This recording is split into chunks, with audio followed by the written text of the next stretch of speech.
Good morning, everyone. It's Tess, and today's tip is 440, and I'm talking about weight loss and balanced life, and I'm still reading the book, The One Thing by Gary Keller, I think, or something like that. But I'll put a link in my comments at the end. And I thought it was interesting because he talked about balanced life, and I've heard a lot of arguments about this through my career, and people saying it's possible, people saying it's not. And I thought this take on it was interesting because it goes into the arena of it's not possible. Hi, Marilyn. Good to see you. And I thought it was interesting because he talks about basically a balanced life is not obtainable forever. And that is the opposite of what I had always hoped or looked for. But I understand what he's trying to say in this, so I thought I would share it. And I think it even goes with our weight loss. I became consumed. Hi, Bonnie. Good to see you.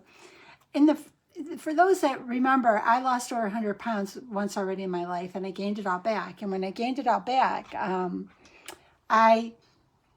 I tried to make my entire life about the weight loss journey. I tried to totally absorb myself in it. Well, it wasn't sustainable long term, and I wasn't able to do it long term. And so that's part of why I keep engaged, but I try to keep my life moving forward. And I guess I look at the idea of balance different. And I guess it's even like you think about in relationships in your life. Everyone says, I want a 50-50 relationship. Well, the problem is they're not always 50-50. Some days you may be the 75% and some days you may be the 25%.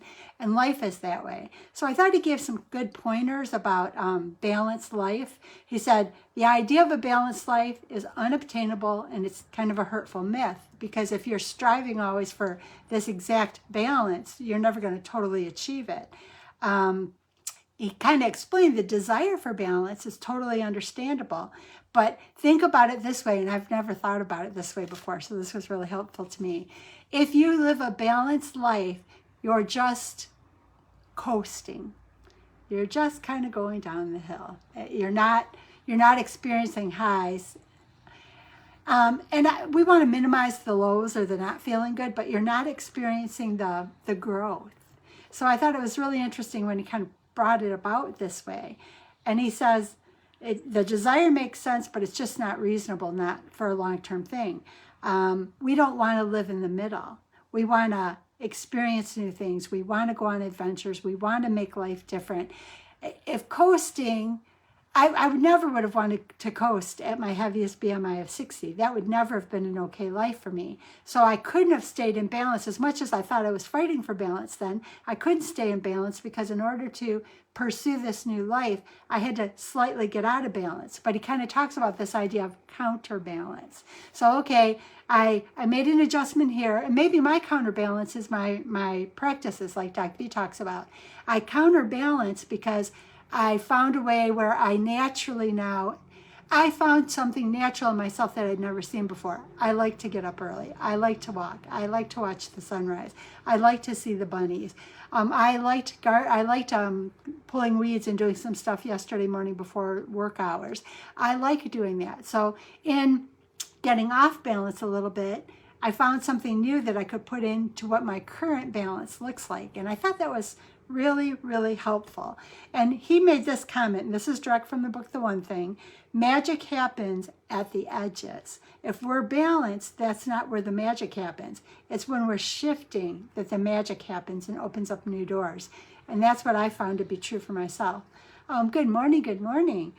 And it says, when you gamble with your time, be careful of what you could lose. And he was talking about a friend of his that was a businessman that had retired and was all excited because he was going to get back time. And the reason he was saying, we're always seeking balance, but he said it's going to be a counterbalancing as you go down the road, because he said what he realized is that his friend had given up the 6-year-old birthday parties, the magic of the child watching a clown do a trick, and that he was gaining the time with the adult children. So maybe he had those experiences with his grandchildren, but he didn't have them with himself. So what he was talking about is that know that even though we have a deep desire to get to that even part, we're going to have the ups and downs, and that's totally natural. He said to think otherwise is folly. So what do? And he said you focus your time over time. And he kind of says the most important thing is to be aware. Where can you adjust? Because you have to set the rules and you have to be tight to your counterbalance. When you start to go too far one way, you go, okay, this isn't following. And Chris Nagel talks about this all the time in investing money. Set your rules up, and when your rules are set up, if you start to to go the wrong way in a balance, you just counterbalance and bring it back down. So setting the rules is controversial. You have to stay connected. And then he said, with business, looking at like your goals, you go long-term on your business and you go short-term on your personal. And I thought that was interesting and important, because in balancing, basically what he's saying is, when it's your personal life, you never leave anything behind. And that, even connecting it with other areas, that's where your joy comes from, and your happiness and your love, is that we work to create this better life for ourselves. So what he's saying is, when we're trying to keep our balance and we're out of balance and we're trying to adjust, never leave your personal life behind, because there may be things you're never going to get back.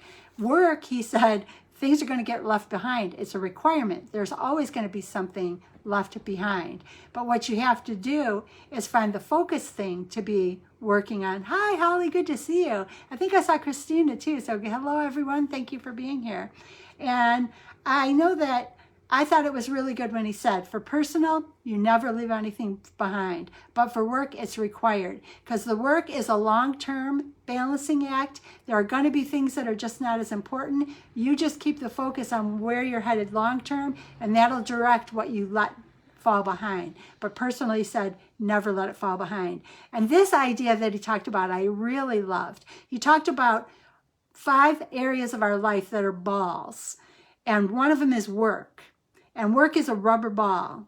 He said then the other 5 areas he looked at for life is work, family, health, friends, and integrity. So family, health, friends, and integrity are glass balls. So when you're thinking about prioritizing, because your life is not balanced exactly the way you want it to be, you always want to focus and know that you never leave behind the glass balls, or your personal life, your family, your health, your friends, your integrity.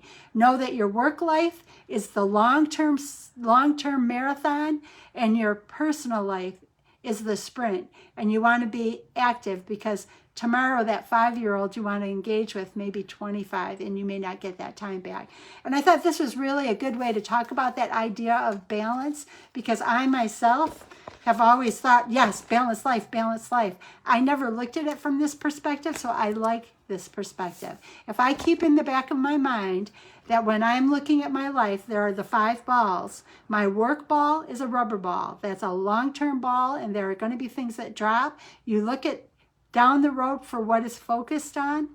Integrity. And integrity is being honest to yourself too, and to those around you, because it's I think we've all been bombarded and we've all been told how to live. And I think we have to get back to that. And this is back to law of attraction. We have to get back to, like for me, the journaling, and I think for everyone, the journaling, the affirmations, the appreciation, that allows me to calm so that I can get back in tune with what my inner guidance is telling me. And when you can get back to in touch with who you are in the deepest part of yourself, when you can let those voices come back out and guide you, then that makes you feel in connection with yourself, which is that integrity is knowing that you're living the life that you came here to live.